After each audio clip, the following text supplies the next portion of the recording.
والصلاة والسلام على من لا نبي بعده أما بعد فأعوذ بالله من الشيطان الرجيم بسم الله الرحمن الرحيم وقال الله تبارك وتعالى في كلام المجيد والفرقان الحميد قل إن الموت الذي تفرون منه فإنه ملاقيكم ثم تردون إلى عالم الغيب والشهادة وقال النبي صلى الله عليه وسلم إذا أصبحت فلا تنتظر المساء وإذا أمسيت فلا تنتظر الصباح وعد نفسك من الأموات وقال النبي صلى الله عليه وسلم من مات فقد قامت قيامته وقال النبي صلى الله عليه وسلم أكثروا ذكر هادم اللذات قيل وما هادم اللذات وقال الموت صدق الله مولانا العظيم وصدق رسوله النبي الكريم ونحن على ذلك لمن الشاهدين والشاكرين والحمد لله رب العالمين. میں نے پوچھا جو زندگی کیا ہے، ہاتھ سے جام گر کر ٹوٹ گیا. زندگی ہے کشمکش، موت ہے کامل سکوت. کشمکش ہوتی رہی دن رات مرگ و زیست میں. عمل سے زندگی پر غافلوں کا فخر کرنا ہے. یہ جینا کوئی جینا ہے کہ جس کے ساتھ مرنا ہے. نہ پوچھو میری انتہا وہ موت ہے، میں وہ مجرم ہوں کہ جس کی سزا موت ہے. سامعین گرامی، بزرگان دین، اہل علاقہ، السلام علیکم ورحمۃ اللہ وبرکاتہ. میں نے آج جس عنوان پر گفتگو کرنی ہے وہ ہے موت کا منظر. میرے عزیزو، ہر چیز میں اختلاف ہے، یہاں تک کہ لوگ خدا پر بھی اختلاف کرتے ہیں، لوگ نبی پر بھی اختلاف کرتے ہیں، لوگ صحابہ پر بھی اختلاف کرتے ہیں، لوگ قرآن پر بھی اختلاف کرتے ہیں، لوگ احادیث پر بھی اختلاف کرتے ہیں.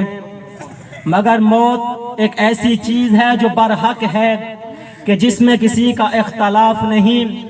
پتہ نہیں کب تک یہ طوطی بولتا رہے گا کہ موت ایک ایسی چیز ہے کہ جس کا اللہ کے علاوہ کسی کو علم نہیں. بِأَيِّ أَرْضٍ تَمُوتُ، ابھی ہم ماں کے پیٹ میں ہوتے ہیں کہ خالق کائنات فرشتے کو حکم دیتا ہے وَاكْتُبْ رِزْقَهُ وَعَمَلَهُ وَعُمَرَهُ. ابھی ہم ماں کے پیٹ سے باہر نہیں آتے کہ ہماری قبر کا نقشہ پہلے بنا دیا جاتا ہے. میرے عزیزو، 5 چیزیں ایسی ہیں کہ جس کا اللہ کے سوا کسی کے پاس علم نہیں. نمبر 1، إِنَّ اللَّهَ عِنْدَهُ عِلْمُ السَّاعَةِ، قیامت کب آئے گی اس کا علم صرف اللہ کے پاس ہے. نمبر 2، يُنَزِّلُ الْغَيْثَ، بارش کب اور کہاں آئے گی اس کا علم بھی صرف اللہ کے پاس ہے، اللہ کے علاوہ کسی کے پاس نہیں. نمبر 3، يَعْلَمُ مَا فِي الْأَرْحَامِ، عورت کے رحم میں کیا ہے، بچہ ہے، بچی ہے، کچا ہے، کچی ہے، اس کا علم بھی صرف اللہ کے پاس ہے، اللہ کے علاوہ کسی کے پاس نہیں. نمبر 4، وَمَا تَدْرِي نَفْسٌ مَاذَا تَكْسِبُ غَدًا، تو کل کیا کرے گا، زندہ ہوگا، مردہ ہوگا، اس کا علم بھی صرف اللہ کے پاس ہے، اللہ کے علاوہ کسی کے پاس نہیں. نمبر 5، وَمَا تَدْرِي نَفْسٌ بِأَيِّ أَرْضٍ تَمُوتُ، تجھے موت کب اور کہاں آئے گی اس کا علم بھی صرف اللہ کے پاس ہے، اللہ کے علاوہ کسی کے پاس نہیں ہے. میرے عزیزو، موت کی تیاری کرو. ہم جب عام سفر پر جاتے ہیں تو ہمارے پاس ہر قسم کا اہتمام ہوتا ہے طعام ہوتا ہے، ہر قسم کا اہتمام ہوتا ہے۔ یہ قبر سے لے کر حشر تک کا بہت بڑا لمبا سفر ہے۔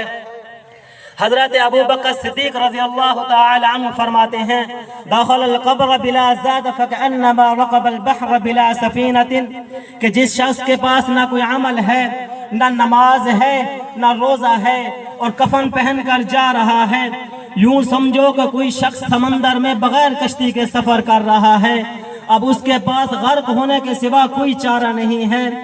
میرے عزیزوں، موت کے وقت، موت کے بعد ہمارے ساتھ تین چیزیں جاتی ہیں۔ نمبر 1 دولت و مال، نمبر 2 اہل و عیال، نمبر 3 نیک اعمال۔ دولت و مال، اہل و عیال ہم پر مٹی ڈال کر ہمیں قبر میں دفن کر کے واپس آ جاتے ہیں۔ ایک نیک اعمال ہے کہ ہمارے لیے جنت کا بستر بن جاتے ہیں۔ میرے عزیزو، آپ صلی اللہ علیہ وسلم ہر جمعہ کو مسجد نبوی سے نکل کر جنت البقیع جایا کرتے تھے اور صحابہ کو فرمایا کرتے تھے، اور صحابہ اس شہر خاموشاں کو دیکھیں جو چپ ہوئے تو بولے نہیں، سوئے تو اٹھے نہیں، گم ہوئے تو نظر آئے نہیں، گائے تو آئے نہیں۔ دیکھو وہ کتنا عظیم آدمی تھا جو مرنے کے بعد اس کروڑ پتی کو 3 کپڑے ملے، وہی 3 کپڑے اس فقیر کو ملے۔ کوئی بادشاہ قیامت کے دن تاج و تخت پہن کر نہیں اٹھے گا، بلکہ اجڑا ہوا فقیر بن کر اٹھے گا۔ میں نے سنا ہے کہ آج یہاں پر میری بہت ساری مائیں اور بہنیں تشریف لائی ہیں۔ میں کہنا چاہتا ہوں کہ عورتوں کا بھی بہت بڑا دین میں حصہ ہے۔ آپ صلی اللہ علیہ وسلم فرماتے ہیں کہ میں 2 آدمیوں کا احسان کبھی نہیں اتار سکتا۔ مردوں میں حضرت ابو بکر صدیق ہیں اور عورتوں میں حضرت بی بی خدیجہ رضی اللہ تعالی عنہا ہیں۔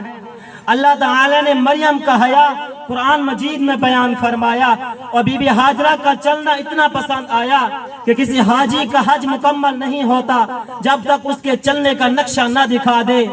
میرے عزیزو، اگر عورت نیک ہو تو وہ نبی کی ماں بن جاتی ہے۔ جب میں محمد کو یاد کرتا ہوں تو مجھے آمنہ یاد آتی ہے۔ آمنہ ہے، آمنہ کو آمنہ اس لیے کہتے ہیں کہ وہ محمد کی امین ہے اور امین اس کی گود میں ہے۔ اور حلیمہ نے حلم کیا تو سعدیہ بن گئی۔ میں بڑی اونچی بات کہہ رہا ہوں کہ عورتوں کا بھی بہت بڑا مقام ہے، آپ صلی اللہ علیہ وسلم فرماتے ہیں کہ جنت مردوں کے قدموں میں نہیں ہے، جنت ماں کے قدموں میں ہے۔ کچھ مہینے پہلے میرے چچا حاجی نذرہ حسین کی زوجہ محترمہ اس جہان فانی سے کوچ کر گئی تھی۔